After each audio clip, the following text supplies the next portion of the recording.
Alléluia. Gloire soit rendue au Seigneur, que le nom du Seigneur soit béni. Aujourd'hui, nous sommes au niveau du cours 3 et nous allons parler de la vision de la dynamique de réveil. Il est très important pour quelqu'un qui est dans cette dynamique et non seulement cela, mais qui veut être utilisé à l'intérieur de cette dynamique et à travers cette dynamique pour impacter les nations dans le cadre du réveil. C'est important que tu comprennes c'est quoi la vision du réveil, c'est quoi cette dynamique de réveil. Pourquoi? Parce que tu dois t'imprégner au maximum de tout ceci, justement pour pouvoir être l'instrument. Il sera très difficile de porter quelque chose, de porter un message, de porter une flamme, sans en être rempli complètement, sans en être pleinement convaincu. Voilà, c'est ce pourquoi il est très important que nous parlions donc de cette dynamique de réveil spirituel et de cette dynamique de réveil. Allons-y au départ pour ce qu'est la vision. La vision de la dynamique. La vision de la dynamique de réveil. Naturellement, cette vision, euh, c'est le réveil. Cela s'entend. Mais disons que on entrera dans un peu plus de détails, de compréhension de quels sont les mécanismes de la vision, qu'est-ce que Dieu attend de nous clairement dans le cadre de cette vision. Alors, il est opportun, tel que je le dis, de parler effectivement de la vision de Dieu, de ce que c'est une vision de Dieu, de ce que ce n'est pas une vision des hommes, c'est une vision de Dieu. Pourquoi? Parce que, regardez, nous avons quelques versets que je vais vous lire. Je vais vous lire ces versets, donc je ne vais pas les écrire, vous ne les verrez pas affichés, mais prenons par exemple Jacques, donc le livre de Jacques, le chapitre 5, versets 7 à 8, où il est écrit: Soyez donc patients, frères, jusqu'à l'avènement du Seigneur. Voici, le laboureur attend le précieux fruit de la terre, prenant patience à son égard jusqu'à ce qu'il ait reçu les pluies de la première et de l'arrière-saison. Vous aussi, soyez patients, affermissez vos cœurs, car l'avènement du Seigneur est proche. J'ai déjà eu l'occasion de partager à ce sujet, et là, nous ne pourrons pas le faire en tant que tel. Mais ce qu'il faut comprendre, c'est qu'en examinant ce passage, on se rendra compte d'une chose, on se rendra compte du fait que la Bible parle du retour de Jésus. Donc évoquons le retour de Jésus, le retour de notre Seigneur. C'est véritablement, son retour en gloire. Donc nous parlons donc de la fin des temps. Fin des temps. Très souvent, nous sommes effectivement, nous sommes très enclins à proclamer c'est la fin des temps, c'est la fin des temps, c'est la fin du monde. On se rend compte que c'est la fin du monde. Telle chose se passe. On se dit que c'est pas étonnant parce que c'est la fin du monde. Mais Jacques 5, 7 à 8 nous met en lumière quelque chose. C'est que le retour du Seigneur est lié à quelque chose. Selon ce texte, le retour du Seigneur est lié à des pluies. Enfin, non seulement l'avènement du Seigneur, dans le sens de sa première venue, était lié à une pluie, et c'est ce qui s'est passé, mais surtout son retour est lié à une pluie. Cette pluie est appelée la pluie de l'arrière-saison.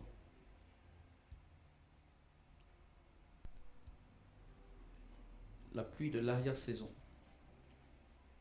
Le retour du Seigneur est lié à une question de pluie. Donc si vous voulez, je répète rapidement, soyez donc patients, frères, jusqu'à l'avènement du Seigneur. Donc Jacques, le chapitre 5, verset 7 à 8. Soyez donc patients, frères, jusqu'à l'avènement du Seigneur. Il est question donc d'avènement du Seigneur, donc le retour de Jésus. Voici, le laboureur attend le précieux fruit de la terre. Le laboureur, c'est-à-dire le Seigneur, attend le fruit, c'est-à-dire l'Église à sa maturité. Le laboureur attend le précieux fruit de la terre, prenant patience à son égard. Donc il y a une question de patience, une question de temps, jusqu'à ce qu'il ait reçu, jusqu'à ce que donc ce précieux fruit, en réalité les plantes, ait reçu, jusqu'à ce qu'il ait reçu les pluies de la première et de l'arrière-saison. Vous aussi, soyez patients, affermissez vos cœurs, car l'avènement du Seigneur est proche. Et il parle encore de l'avènement du Seigneur. Donc, là, il est question que le laboureur envoie de pluie. Ou, ici, on dit très clairement, il attend de pluie. La pluie de la première saison, la première pluie s'appelle la pluie de la première saison, la seconde pluie s'appelle la pluie de l'arrière-saison. La pluie de la première saison, bon, très brièvement, puisqu'on parle de ces choses, c'est pas que je veuille beaucoup m'étaler là-dessus. Cette pluie s'appelle également la pluie du printemps.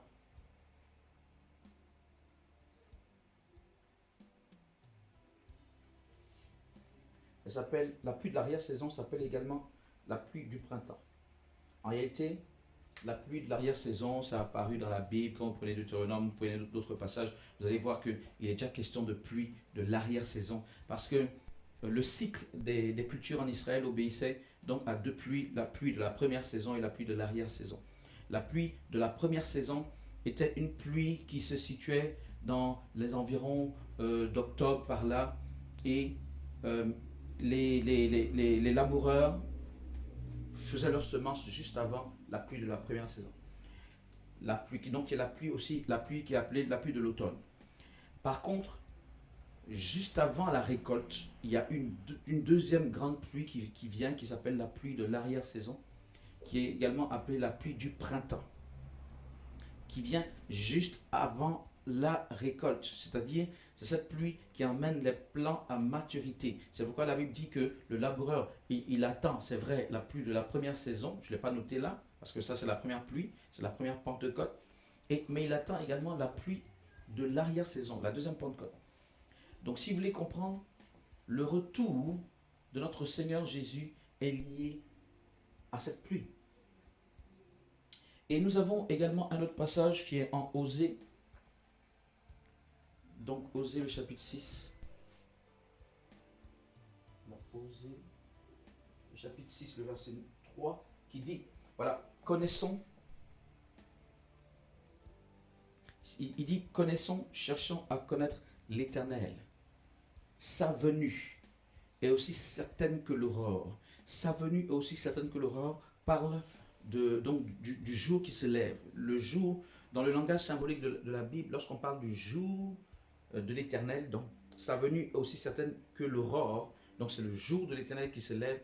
Le jour de l'Éternel fait toujours allusion, oui, je peux le dire ainsi, à la survenue, à l'avènement du Seigneur. Pourquoi est-ce que j'ai un peu hésité? C'est parce que cela fait allusion à l'avènement du Seigneur, mais le jour de l'Éternel fait également allusion, juste après cela, à la colère de Dieu. Ok, donc il y a deux aspects du jour de l'Éternel. Mais la première allusion au jour de l'Éternel, c'est sa venue en gloire, c'est le retour de Jésus. Donc voilà, Osée 6.3 nous dit, connaissons, cherchons à connaître l'Éternel, sa venue est aussi certaine que celle de l'aurore. Il viendra pour nous comme la pluie du printemps qui arrose la terre. Donc Osée 6.3 dit, Osée 6.3 confirme ce que Jacques 5, versets 7 et 8 avait dit. Osée 6.3 dit que effectivement le retour du Seigneur en gloire, donc l'aurore, le jour du Seigneur, ça sera lié à une pluie, et ce n'est pas n'importe quelle pluie, il précise bien la pluie du printemps, qui est la pluie de l'arrière-saison.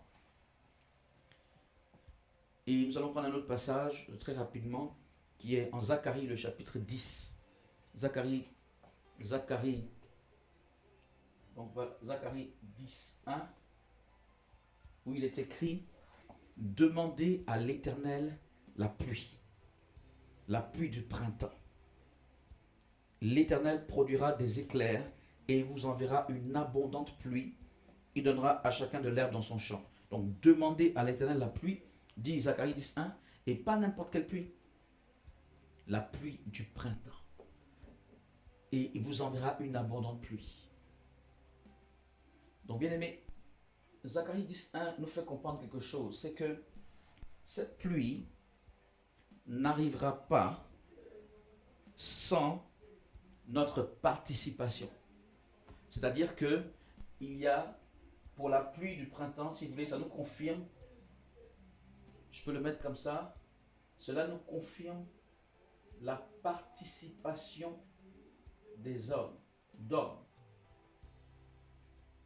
Parce que il est écrit, bien aimé, il est donc question d'une participation des hommes que nous sommes dans la question de la survenue de la pluie, de l'arrière-saison, de la pluie du printemps.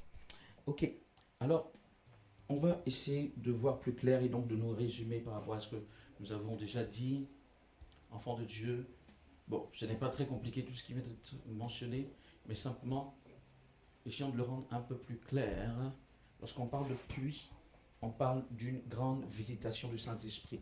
Donc si vous voulez, il y a eu en effet la pluie de la première saison, c'est la Pentecôte. Ce qu'on appelle la Pentecôte, qui est donc relatée en acte 2.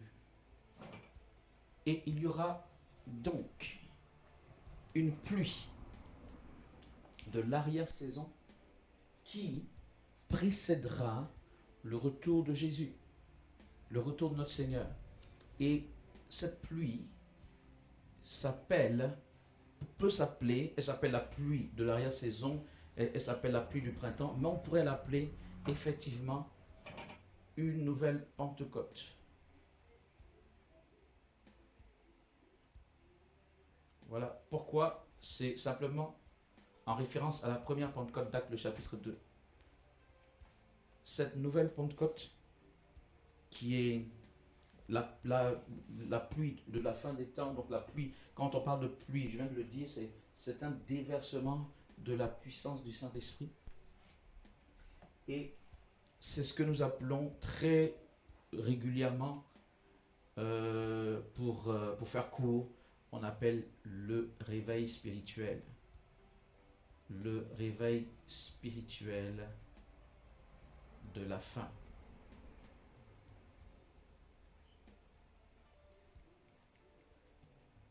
Voilà, donc c'est le dernier grand réveil spirituel mondial.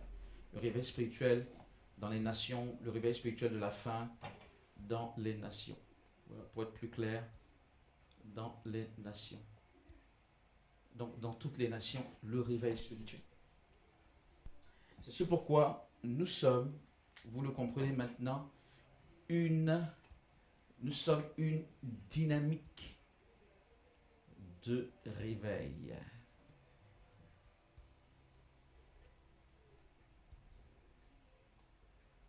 Dynamique pour tenir compte du fait que les hommes participent, c'est-à-dire c'est nous, les hommes, et hommes et femmes naturellement, comprenez comme ça, et de réveil, donc c'est le Saint-Esprit, ok, c'est le Saint-Esprit qui produit, donc il y a une sorte d'association entre les hommes et le Saint-Esprit pour produire le réveil. Nous sommes à la fin des temps une dynamique de réveil spirituel.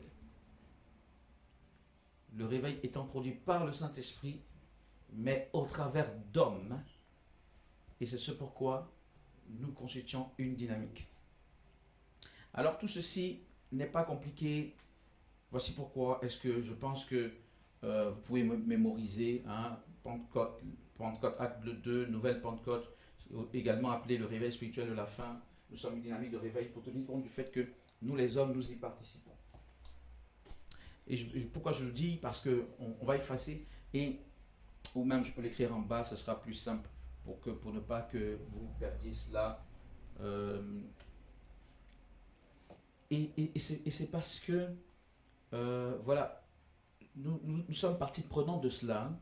Bon, ce que je dois souligner, c'est que dans notre dynamique de réveil, les hommes qui contribuent s'appellent les partenaires de réveil.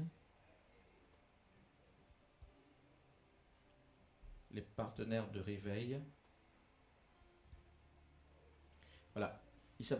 Les hommes qui contribuent donc dans cette dynamique de réveil, à ce réveil, s'appellent les partenaires de réveil. Pourquoi est-ce qu'ils s'appellent partenaires de réveil? Pourquoi le terme partenaire? Parce que partenariat, c'est une sorte d'association. Donc le terme partenaire de réveil, c'est d'abord en rapport avec le Saint-Esprit. Nous sommes partenaires du Saint-Esprit pour le réveil. Ok? Donc c'est d'abord en rapport avec le Saint-Esprit, c'est pourquoi on s'appelle partenaire de réveil, mais c'est également en rapport avec chacun d'entre nous. Nous sommes partenaires ensemble.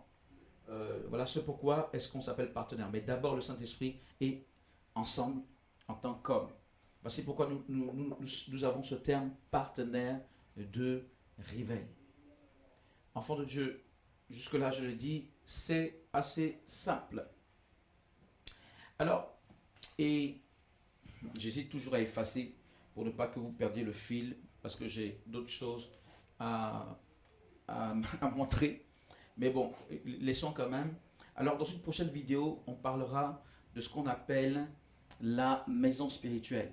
Ok, dans une prochaine vidéo. Qu'est-ce qu'on appelle maison spirituelle? C'est-à-dire que à une époque, Dieu, la gloire de Dieu à travers le tabernacle était d'abord, à travers l'arche de l'alliance, était d'abord dans une tente et par après dans un temple. Et c'est le lieu, donc c'est le lieu où la gloire de Dieu est. Et nous savons qu'aujourd'hui, il n'est plus question de ce temple physique et qu'il est question, lorsque la Bible dit d'abord de notre corps, qui est le temple du Saint-Esprit, mais également de nous tous lorsqu'on est mis ensemble. Nous sommes donc le corps de Christ et nous sommes le temple du Saint-Esprit. Donc si vous voulez, pourquoi est-ce qu'on en parle? On reviendra là-dessus dans une prochaine vidéo. C'est que il y a une sorte de temple spirituel. Ok, mettons-nous là pour faire une bonne symétrie. Il y a une sorte de temple spirituel. Dans ce temple spirituel, il y a l'onction du Saint-Esprit.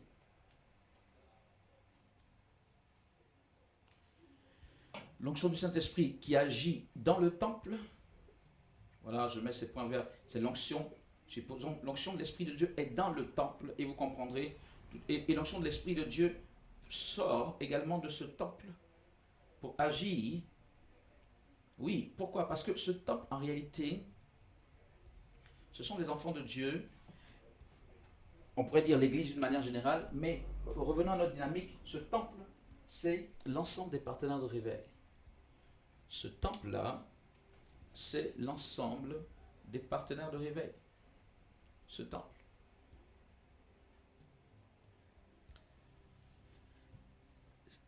Donc comprenez ce que j'expliquais, c'est que nous autres hommes, nous sommes partenaires avec le Saint-Esprit pour le réveil.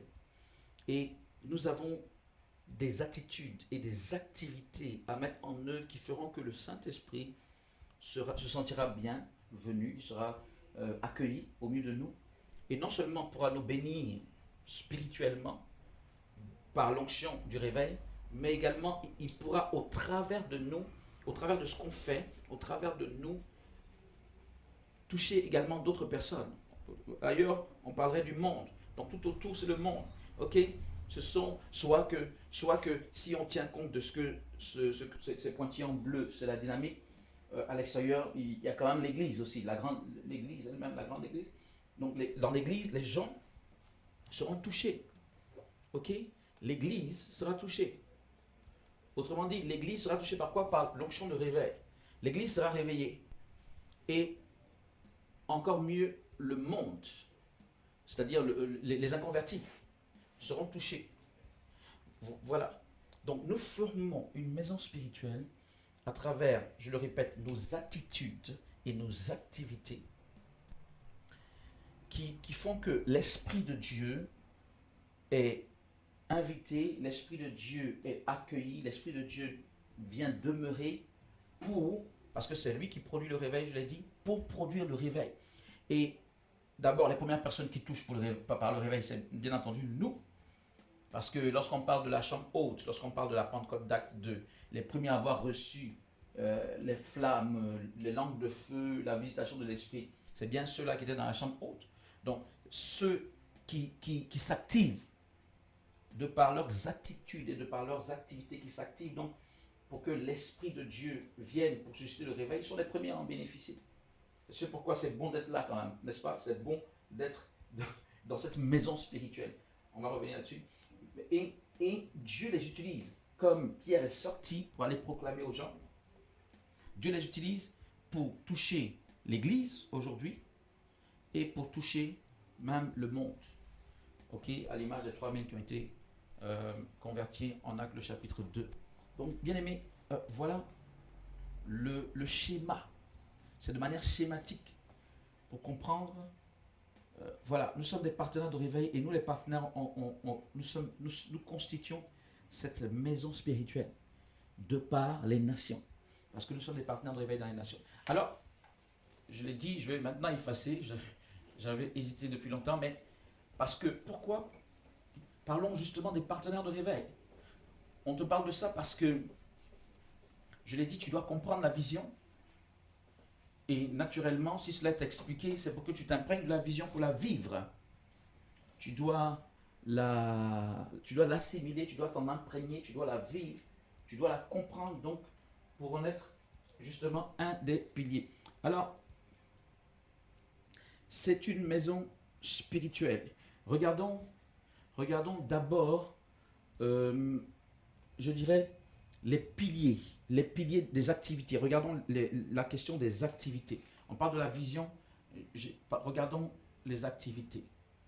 Après, on reviendra sur ce qu'on peut appeler les attitudes. Mais parlons d'abord, si vous voulez bien, des activités. C'est-à-dire dans cette maison spirituelle, les activités qui font que le réveil peut se produire. C'est-à-dire inviter la présence de l'esprit et le déploiement de l'esprit. Alors, il y a 3 piliers. 3 activités ou 3 piliers principaux. 3 piliers principaux. Il y a 3 piliers principaux. Ok? Le premier pilier,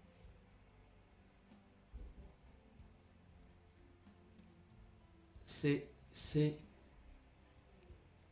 une intercession collective. Donc la prière, voilà, intercession collective, et je pense que tout le monde comprend. Mais si vous voulez, entre guillemets, j'écrirai, c'est la prière consacrée, prière consacrée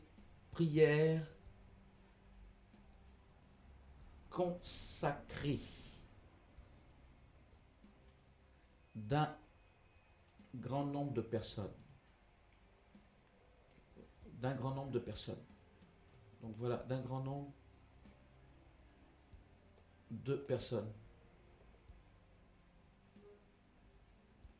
C'est le premier pilier, l'intercession collective, c'est-à-dire être dans les conditions de ce que tout le monde prie. Pourquoi? Naturellement, pour demander cette pluie. C'est-à-dire prie pour le réveil. La Bible nous a dit, Zacharie 10:1, demandez à l'Éternel cette pluie. Demandez à l'Éternel la pluie du printemps, et il vous enverra une abondante pluie. C'est-à-dire une grande pluie, un grand déversement de sa gloire, un grand réveil spirituel, enfant de Dieu. Donc voilà, c'est la prière consacrée d'un grand nombre de personnes. Ok? L'intercession collective, je peux même dire intercession collective pour préciser régulière, voilà, très régulière. Je ne rentre pas dans tous les détails pour savoir c'est quoi la fréquence, etc. Mais comprenez le concept. La première activité de la dynamique de réveil, c'est la prière d'ensemble. C'est la prière d'ensemble. Voilà. De par les nations, Dieu a disposé des plateformes, il a disposé des moyens, notamment la plateforme qui s'appelle le foyer de réveil, notamment les groupes de réveil, notamment les jeunes collectifs de réveil, les jeunes collectifs spéciaux, etc. Donc il a manifesté tous ces moyens auxquels nous devons volontairement participer. De quelque endroit où tu es, tu y participes parce que tu es un élément important. Tu es comme un chaînon de ce vaste ensemble de gens qui crient à Dieu pour le réveil. Et c'est notre prière à tous qui suscite l'onction du réveil. Le deuxième pilier, donc j'ai résumé, hein, il y a d'autres détails. Le deuxième pilier, c'est ce qu'on appelle la louange. Quand on parle de louange, en fait, dans ce cas, on parle de tout ce qui est louange et adoration. Ce n'est pas louange dans le sens du rythme rapide, mais c'est tout ce qui est glorifier Dieu. La louange continuelle. Le deuxième pilier de la dynamique, c'est-à-dire que il faut comprendre. Lorsque j'ai parlé même de régulière, j'aurais pu dire continuelle.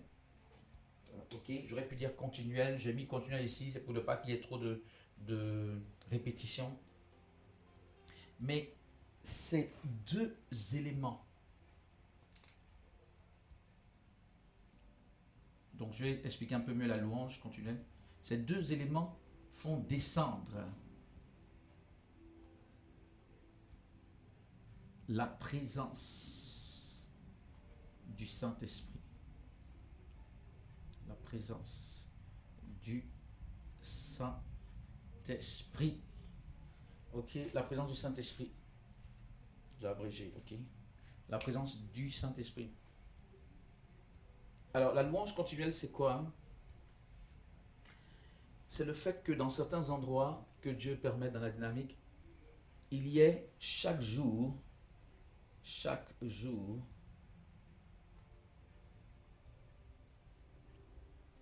une adoration ou une louange à Dieu d'au moins 1 heure. De 1 heure au moins. C'est ça le but de la louange continuelle. C'est-à-dire que lorsque la dynamique de réveil a ce qu'on appelle dans quelques endroits, c'est pas systématique, dans quelques endroits nous pouvons avoir des centres de réveil. Dans ces centres de réveil, ils mettent en œuvre la louange continuelle. La louange continuelle, c'est apporter à Dieu chaque jour une adoration de 1 heure au moins. Voilà, c'est la louange continuelle. Mais d'une manière générale, le deuxième pilier de la dynamique, c'est la louange. Donc, on se retrouvera dans beaucoup de choses qui sont liées à la louange. Ok. Donc, lorsque nous faisons des conférences, il y aura beaucoup de louanges ou d'adoration.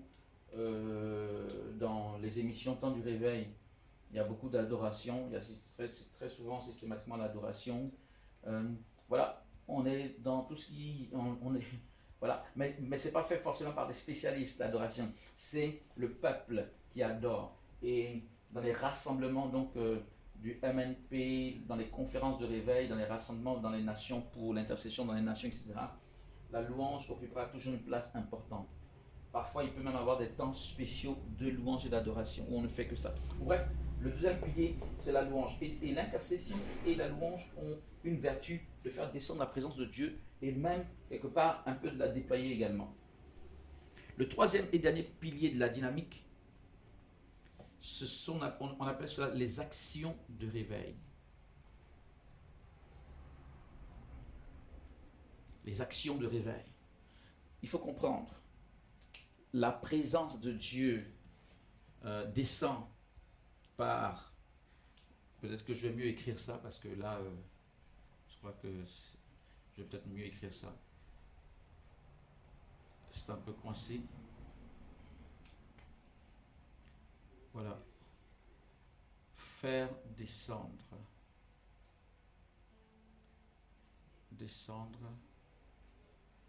la présence du Saint-Esprit.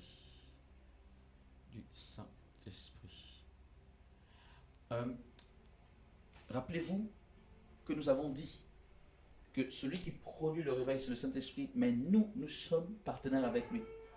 Voici notamment notre part dans les activités. Notre part, c'est l'intercession. Notre part, c'est l'adoration. Et déjà, ces deux éléments, faits de manière régulière, mais même continuelle, font descendre la présence du Saint-Esprit. C'est cette présence de l'Esprit de Dieu qui produit le réveil. Ce qu'on appelle, nous, très souvent, l'onction de réveil. Ok. Voilà. Maintenant, pour déployer l'onction, ça ne s'arrête pas là.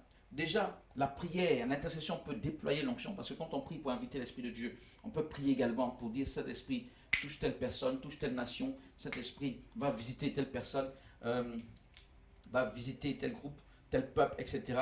Donc déjà, la prière également peut déployer. Et même l'adoration a une vertu également de communication de l'onction de l'Esprit. Autant l'adoration invite, mais l'adoration peut communiquer quelque chose à quelqu'un qui l'écoute. Mais ça ne s'arrête pas là.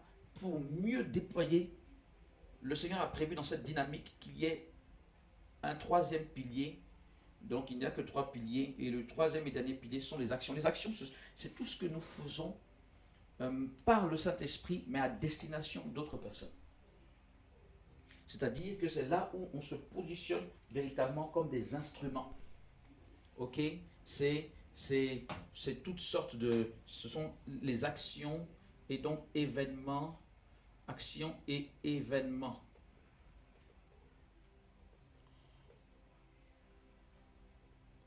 Pour déployer l'onction de réveil,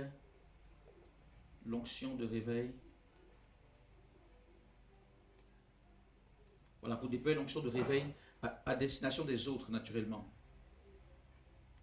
À destination des autres. À destination des autres. Voilà, parce que ça, si on ne fait pas attention, quelqu'un peut rester tout seul à prier chez lui, quelqu'un peut rester tout seul à adorer chez lui, à adorer. Mais on n'aura pas l'impact massif si personne ne sort d'une manière ou d'une autre. Je dis bien d'une manière ou d'une autre. Il y a tellement mal. Sortir, ça peut être sortir dans le physique ou même du point de vue de l'Internet. Pourquoi je parle de sortir? C'est-à-dire en tout cas être en contact avec les autres. Ok? Voilà, donc si personne ne sort, Pierre a dû bien sortir de la chambre haute pour parler aux gens. C'est lorsqu'il a parlé aux gens qu'il y a eu le résultat. C'est-à-dire 3000 personnes ont donné leur vie à Christ. S'ils étaient restés dans la chambre haute, les gens avaient entendu le bruit, tout ce que vous voulez, mais on n'est pas sûr que les gens allaient donner leur vie à Christ. Mais parce que, en plus de cette intercession et tout ce qu'il y a lieu, donc si vous voulez, ces bases-là sont bibliques, hein, j'en ai pas parlé, mais ces bases sont bibliques. L'intercession, en Actes, le chapitre 1, le verset 14, la Bible dit qu'il persévérait dans le jeu de la prière. Quand vous prenez la fin de l'évangile de Luc, vous verrez effectivement qu'il est mis, qu'il était continuellement dans le même lieu, rendant grâce à Dieu. Il louait continuellement le Seigneur. Et à partir d'Actes, on voit bien Actes le chapitre 2, ils ont justement cela fait descendre la présence de l'Esprit de Dieu et ils sortent. Ce sont les actions de réveil. Ils sortent pour aller proclamer. Et c'est lorsqu'ils sortent pour aller proclamer qu'il y a le résultat. Donc, enfant de Dieu, ce troisième pilier, il est important parce qu'il vient, si vous voulez, il vient parachever. Si on s'arrête simplement à là, aux deux premiers, parce que parfois tu as des gens pour sortir, pour aller proclamer Jésus, ou sortir pour aller en contact avec d'autres personnes, que ce soit des collègues de bureau, des amis, des connaissances. Il y en a qui ont toutes sortes de problèmes pour le faire. Bien aimé, si on ne fait pas ça, il n'y aura pas de réveil. Il faut le contact, d'une manière ou d'une autre, avec les personnes. Maintenant, le problème c'est que si on fait ça sans ça, il y aura des actions, c'est vrai, mais il n'y aura pas l'onction qui accompagne les actions pour leur donner des résultats concrets. Donc on peut se lever. Bon voilà, je peux détailler, je n'ai pas fait, mais je peux détailler. Lorsqu'on parle d'action, on pense tout de suite à l'évangélisation. Ça naturellement, sa destination des païens, donc impacter le monde, ceux qui ne connaissent pas Christ, mais impacter les chrétiens, on pense à des conférences de réveil, on pense à des écoles, à des formations, donc écoles de ministère, formation. Tout ça, c'est pour impacter. Ça par exemple, les deux, c'est pour impacter les chrétiens. L'évangélisation, c'est pour plus naturellement les non-chrétiens. Quoique à des conférences, pas des formations un peu moins, mais à des conférences, des non-chrétiens peuvent venir et être impactés. Ok? Donc voilà, il y a toutes sortes de choses dans le sens de l'évangélisation. Bon, à la fois en destination des païens et des chrétiens, il peut avoir des actions sociales. Car si vous voulez, la Bible nous montre tout de suite qu'en Actes le chapitre 2, justement, lorsque l'Esprit de Dieu s'est déployé, quelque temps après, il y a eu des actions sociales, il y a eu de la solidarité, voilà, où on aidait les gens, parce que c'est également un véhicule de l'onction pour toucher, pour gagner les âmes. Alors je le répète, on peut faire ces choses, mais si l'onction, si on n'a pas préparé cela par une intercession régulière, etc., ces choses-là vont porter du fruit, mais de manière très limitée. Voilà, de manière très limitée. Donc voilà, bien aimé, ça ce sont les activités de la dynamique, selon les trois piliers. Ok, voilà, ici j'ai détaillé, par exemple là je n'ai pas détaillé l'intercession collective, mais je l'ai dit oralement. J'ai parlé de foyer de réveil, j'ai parlé de jeunes collectifs, etc. La louange, j'en ai parlé, euh, ça reste à être beaucoup plus développé en ce moment dans la dynamique parce que nous voulons avoir beaucoup de personnes qui vont être des adorateurs du Seigneur d'une manière ou d'une autre, que ce soit dans les groupes de réveil locaux, parce que le problème de la louange, vous savez, autant on peut prier de manière internationale sur un foyer, tous prier, on ne peut pas louer de manière internationale. Voilà le problème de la louange qui fait que, du point de vue de l'international, c'est un peu plus en berne par rapport aux autres actions. Là, ce que je n'ai pas dit, et je devais même peut-être l'écrire, il y a des actions de réveil à distance, comme Réveil TV.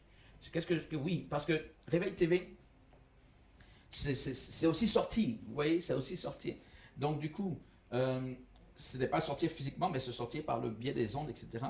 Donc un partenaire de réveil peut apparaître sur Réveil TV par son témoignage, par une révélation que Dieu lui a donnée, par une exhortation, etc. Et il va être en bénédiction pour d'autres partenaires de réveil, mais également pour tous ceux qui voient, c'est-à-dire des non-chrétiens ou d'autres chrétiens. Donc voilà. Bon, en réalité, il y a d'autres choses. Hein. Je mets 3 points de suspension parce qu'il y a toutes sortes d'événements qui peuvent être organisés. Ok, par exemple les intercessions, on appelle ça les mobilisations d'intercession pour la nation. Un ministère comme le nôtre doit prier pour le réveil des nations. Donc les partenaires de réveil dans une nation peuvent se mobiliser pour prier pour leur nation, etc. Donc voilà, ça ce sont les activités. Ok, c'est les activités à l'intérieur de la dynamique. Parlons maintenant, pour terminer, du profil des personnes, c'est-à-dire du profil des partenaires de réveil. Ça, ce sont les activités des partenaires de réveil. Voilà, nous sommes partenaires avec le Saint-Esprit. Voici les activités que le Seigneur nous demande de déployer dans le cadre de cette dynamique pour que le réveil se produise. Ok, les 2 premières activités font descendre et la troisième, même si je vais effacer tout de suite, mais c'est pas grave. La troisième, c'est beaucoup pour déployer. Ok, c'est beaucoup pour déployer l'onction. Voilà, l'onction du Saint-Esprit. L'onction du Saint-Esprit. Voilà, la troisième activité, c'est beaucoup pour déployer l'onction du Saint-Esprit. Le groupe, en tout cas, de ce troisième pilier. Ok, donc les 2 premiers sont beaucoup pour faire descendre. Je crois qu'il y a un peu aussi de déployer, mais surtout ça, c'est pour déployer. Gloire à Dieu, mais également parfois dans des actions de réveil. Lorsque, par exemple, dans une action de réveil, on fait un concert d'adoration ou un long temps d'adoration, finalement, cette action peut faire aussi descendre la présence de l'Esprit. Mais vous aurez compris globalement comment ça fonctionne. Ok, là, on était au niveau des activités. Regardons maintenant au niveau du profil des partenaires. Il est bon d'en parler parce qu'il faut que tu adoptes ce profil. Enfant de Dieu, il faut que tu adoptes ce profil. C'est le profil qui plaît au Seigneur et qui fait que tu es un homme de réveil comme il le veut. Alors le profil des partenaires. Partenaires de réveil. Parlons un peu de profil, c'est-à-dire ce à quoi les partenaires doivent ressembler, quelques caractéristiques des partenaires. Donc un partenaire de réveil, déjà, un élément important, il marche dans la sanctification. Pourquoi? Parce que le péché, c'est ce qui conduit directement à attrister le Saint-Esprit, à faire partir le Saint-Esprit. Donc c'est le péché nous conduit à l'apostasie. Le contraire du péché, c'est la sanctification. Ce que je veux dire, c'est qu'il n'y a pas midi à 14h, celui qui ne marche pas dans la sanctification, il contribue plutôt au déclin du réveil. Il n'est pas celui qui suscite le réveil. Pour susciter le réveil, pour être un instrument pour susciter le réveil, il faut être dans la sanctification. Donc ça c'est voilà, une attitude entre guillemets personnelle, il faut être dans la sanctification. Deuxièmement, ou un autre point, nous sommes, nous sommes une maison spirituelle, donc nous devons être unis en esprit. Il y a un point qui est important, c'est accepter l'unité d'esprit avec les autres, l'unité d'esprit avec la vision, avec les autres. Voilà, la vision est détaillée là, elle a été détaillée à partir donc de versets bibliques au départ, etc. Tu dois t'imprégner de cette vision, tu peux prendre le temps pour aller demander au Seigneur, est-ce que cela vient de lui, etc. Mais quand le Seigneur te montre que ça vient de lui, tu dois maintenant adopter la vision, tu dois faire corps avec la vision, au même titre que tu fais corps avec tous ceux qui ont adopté aussi la vision, l'unité d'esprit. C'est important parce que lorsqu'on parle de maison spirituelle, à l'image d'une maison physique, pour que tu parles d'une maison physique, tu ne superposes pas les briques comme ça simplement, mais tu fais en sorte qu'il y ait des liens entre les briques pour que ça puisse tenir. Si tu ne fais que superposer des briques sans qu'il n'y ait de lien fort, le moindre vent va venir faire pencher ta maison et la faire tomber, etc. Donc, il faut cette unité d'esprit qui permet aux briques spirituelles que nous sommes, dans une dynamique comme la nôtre, d'être vraiment un, de faire les choses, d'être vraiment une maison spirituelle qui va accueillir le Saint-Esprit, comme on l'a dit. Donc, un autre point qui contribue à ce que nous soyons droits, parce qu'une maison spirituelle, elle n'est pas pensée, elle est droite, c'est la discipline.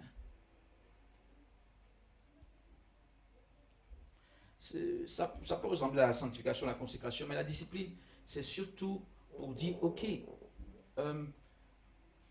non seulement effectivement, pour être dans la sanctification, il faut être discipliné, il faut discipliner son corps pour ne pas être dans les choses qui relèvent du péché, mais la discipline d'une manière générale, c'est être volontaire et puis faire les choses sérieusement. Voilà, être pleinement engagé. Vous savez pourquoi est-ce que dans les armées il y a la discipline? Parce que tu ne peux jamais faire une action d'ensemble. Alors que là, vous savez, on a parlé d'intercession collective, on a parlé, on a parlé du fait qu'il y a des actions sur le terrain, des actions de réveil, etc. Tout ça, c'est des choses qui sont faites ensemble. Même la louange continue, c'est des questions de le faire ensemble. Tu ne peux pas parler d'une action d'ensemble sans, il est vrai, unité d'esprit, mais également sans discipline. Une armée, je dois être disciplinée, parce qu'une armée qui est indisciplinée, si vous voulez, sans s'en rendre compte, consciemment ou inconsciemment en tout cas, elle se combat déjà. Partout où il y a le désordre, il y a déjà un effort qui est mis déjà pour essayer de redresser les choses, parce que tout va dans tous les sens. Pour que cela soit clair, c'est un peu comme ce bras, mon bras, pour qu'il puisse aller cogner quelque chose, il faut une coordination.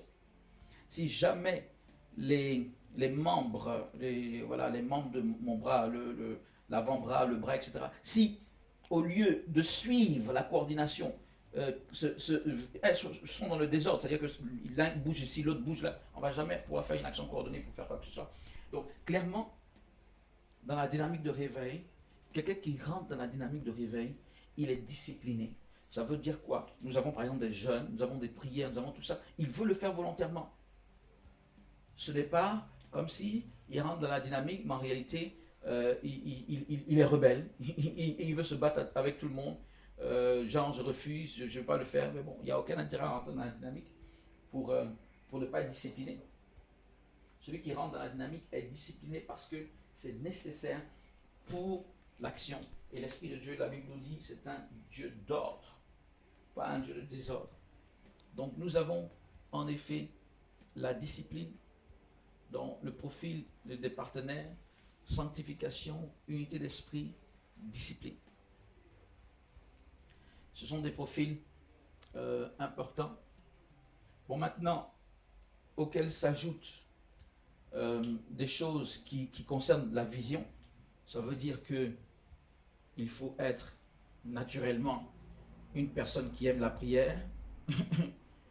Voilà, une personne qui aime, une personne aimant la prière, parce que vous avez vu, hein, il y a beaucoup de prières, et je pourrais même dire, aimant même le jeûne. Voilà, mais déjà aimant la prière, parce que en notre sein, il y a tout le temps de la prière, c'est beaucoup de prière. Il faut être une personne qui aime la prière il faut être une personne, donc, bon, c'est déjà là, plus ou moins, il faut être une personne euh, qui aime se mettre aussi avec les autres. Ok? Donc, là, lorsque je parlais d'unité d'esprit, c'était faire corps avec la vision, mais on peut rajouter à ce niveau faire corps avec les autres. Parce qu'on peut faire corps avec la vision, la comprendre, et pourtant, pour marcher avec quelqu'un d'autre, ça peut être difficile. Il y a des gens qui ont des égos tels que, voilà, il veut qu'on voit eux seulement. Donc, lorsqu'ils marchent avec quelqu'un, ils auront tendance à rabaisser la personne, etc. Alors ça ne peut pas bien fonctionner. Il faut être dans une unité d'esprit, mais également une unité d'esprit dans le sens de vouloir marcher avec les autres, être dans un ensemble. Il faut être une personne, qui accepte de se lever, qui se lève.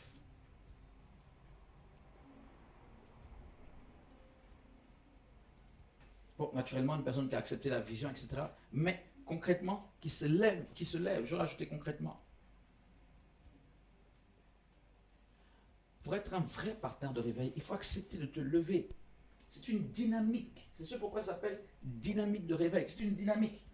On ne peut pas parler de dynamique ou dynamisme dans quelque chose qui est mou, ou quelque chose qui est un peu paresseux ou quoi que ce soit. Non, une dynamique, c'est quelque chose qui a du zèle. C'est quelque chose qui a du zèle, c'est quelque chose qui bouge, c'est quelque chose qui agit, c'est quelque chose qui sert. Donc, quelqu'un qui est comme partenaire, qui est partenaire de réveil, il faut qu'il accepte.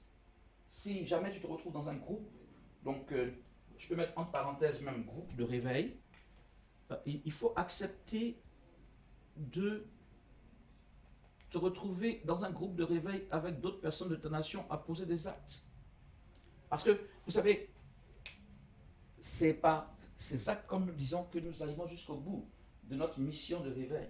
Donc il faut accepter d'être avec d'autres personnes. Ok, il faut accepter d'être avec d'autres personnes pour cela, pour produire le réveil de manière précise.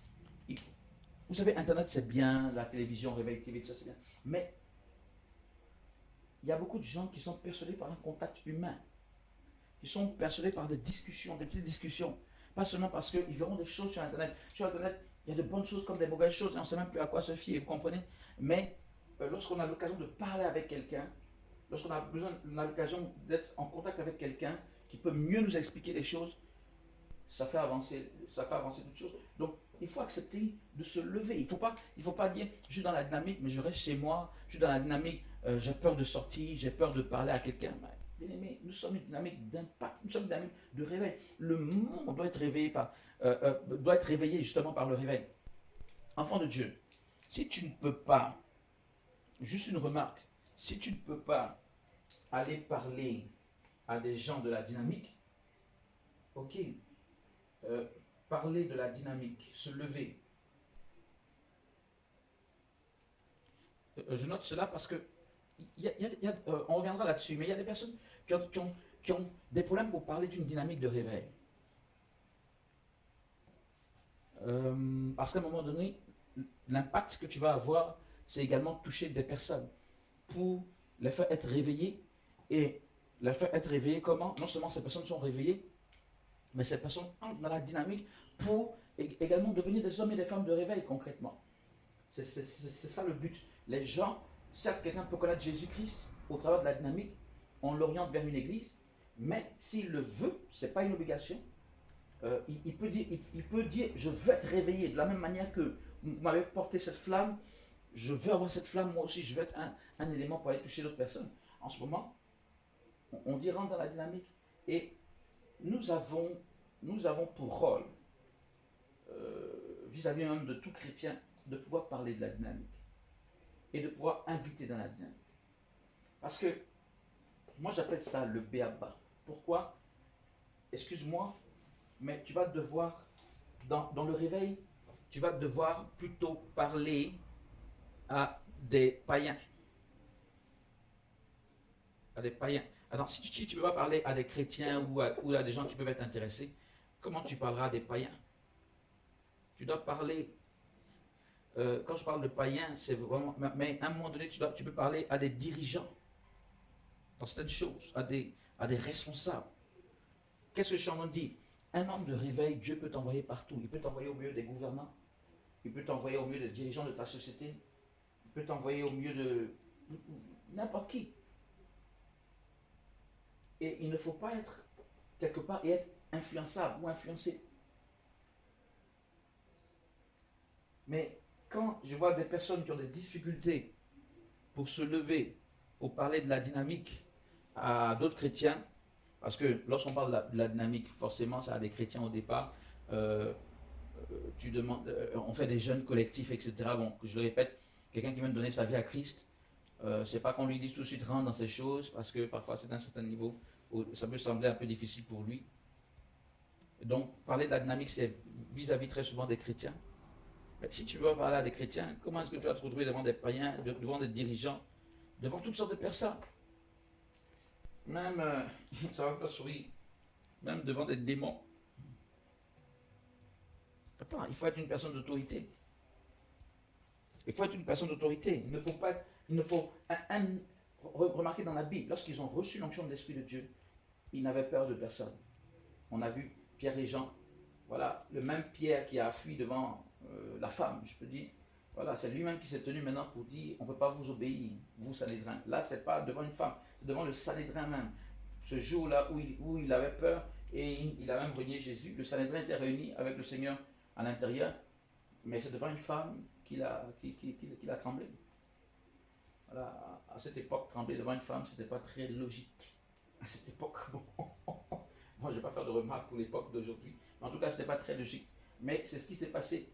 Malgré toute sa bonne volonté, c'est ce qui s'est passé. Mais, hein, voilà, le même Pierre, quand il a été rempli du Saint-Esprit, s'est tenu devant le Sanhédrin pour dire on va obéir à Dieu, on ne va pas vous obéir. Ce que je veux vous faire comprendre, c'est que la plénitude de l'Esprit de Dieu, être rempli de l'Esprit de Dieu, nous donne une audace et un zèle, une assurance, telle que on peut se lever contre n'importe quoi. Alors, ne me dites pas que vous avez des difficultés à parler à des chrétiens et surtout à les conduire à comprendre ce que nous faisons, de la manière qu'on vous explique. Bon, vous n'allez pas leur faire faire la formation. La formation, c'est pour ceux qui y entrent, mais quand même, vous avez les idées claires pour leur passer le message et les convaincre de ce que, en effet, c'est la volonté de Dieu et que le réveil spirituel doit se produire maintenant. Justement, ce réveil spirituel doit se produire pour que le Seigneur Jésus revienne. Donc, c'est quelque chose de capital.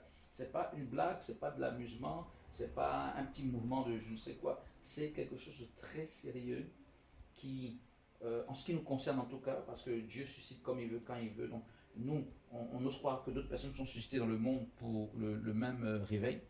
Mais en ce qui nous concerne, puisque nous avons reçu ce mandat, nous prenons notre appel très au sérieux.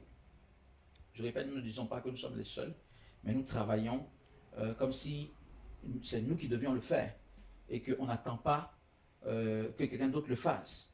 Parce qu'on ne sait pas qui a reçu ce mandat ou cette vision comme nous. Donc, bien aimés, nous nous levons et nous le faisons. Et il faut des personnes décidées.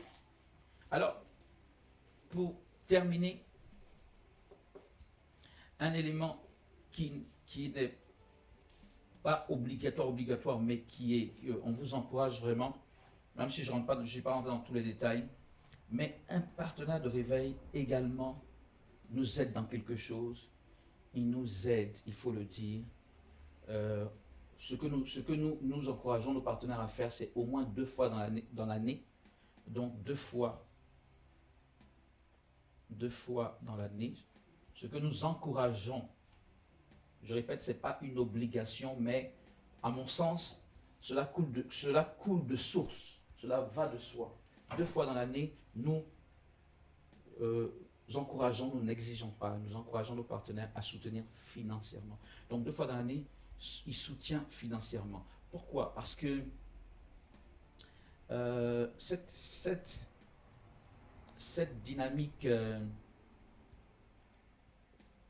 tourne à l'échelle des nations et effectivement, il y a pas mal de choses qui sont faites. Bon, c'est vrai qu'on sait bien qu'il y a Réveil TV qui est effectivement forcément quelque chose qui prend beaucoup d'argent, ok, dans tous les aspects de Réveil TV, voilà, dans son fonctionnement. Mais naturellement, Réveil TV n'est qu'adossé à la dynamique elle-même.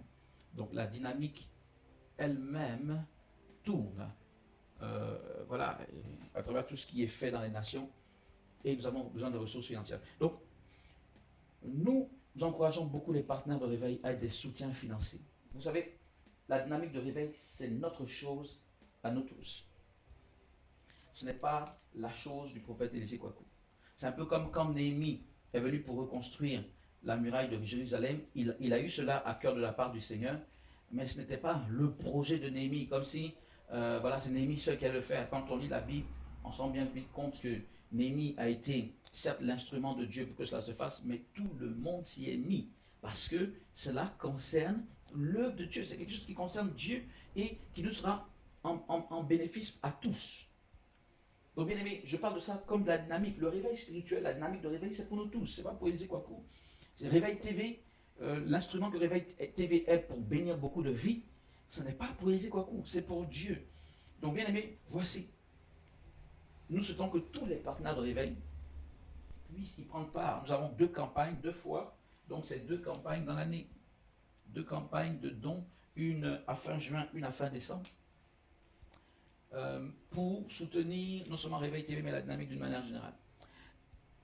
Également, nous avons des partenaires qui, Dieu merci, parce qu'il nous faut des soutiens tout le temps, mais il y a des partenaires qui n'attendent pas les campagnes et qui très régulièrement envoient des dons au MNP. C'est ce qui permet de fonctionner. C'est ce qui nous permet de mettre tout en œuvre. C'est ce qui nous permet de fonctionner enfant de Dieu. Donc voici les partenaires de Réveil. Mais si déjà quelqu'un pense à participer aux campagnes, c'est déjà quelque chose d'excellent. Ok, c'est déjà quelque chose de très bon. Si tout le monde le fait, la dynamique pourra en effet mettre en œuvre des choses. Parce que quand localement des partenaires de Réveil veulent se lever pour faire quelque chose, ils peuvent ne pas avoir les moyens de le faire, tous les moyens pour le faire. Et c'est nous, en principe, en tant que dynamique, dans le siège, qui sommes censés leur apporter cette aide. Mais vous voyez, il faut apporter à tout le monde, il faut pouvoir fonctionner soi-même avec des outils comme Réveil TV, ça nécessite des moyens importants. Donc pensez-y, en tant que partenaire de Réveil, de pouvoir effectivement 2 fois dans l'année au moins, donc c'est un minimum, pouvoir soutenir la dynamique de Réveil. Cela rentre, si vous voulez, dans le profil des partenaires, parce que c'est des gens qui ont à cœur. La Bible dit que là où est ton trésor, là aussi sera ton cœur. C'est-à-dire que si la dynamique est quelque chose qui te tient à cœur, ton trésor, c'est-à-dire même tes finances vont s'y retrouver. On ne viendra pas systématiquement pour dire, bon, c'est vrai que parfois on peut se donner des objectifs en termes de campagne, mais il n'y a pas d'obligation en la matière. C'est tout à fait libre. Donc c'est librement et volontairement que quelqu'un s'y met. Ok, que Dieu soit loué, que Dieu vous bénisse tous. Voilà, c'était pour parler de cette vision de la dynamique de Réveil. Et pour moi, ce cours 3 est essentiel parce qu'il synthétise tout. Et je peux même te demander de le revisionner. Il faut que tu puisses t'en imprégner, que tu puisses le vivre. Jésus nous attend, il attend à que nous le levions massivement. On doit être toujours plus nombreux à prier pour le réveil.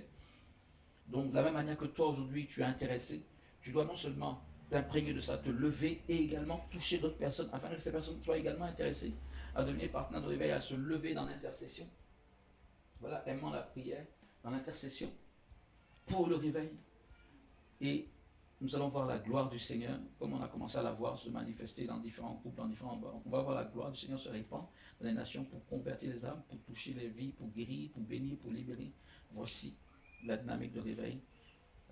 Essentiellement, nous voulons beaucoup d'âmes sauvées. Alléluia. De même que dans l'Église, beaucoup d'âmes restaurées et bénies. Que le nom du Seigneur soit béni. À très bientôt. Shalom.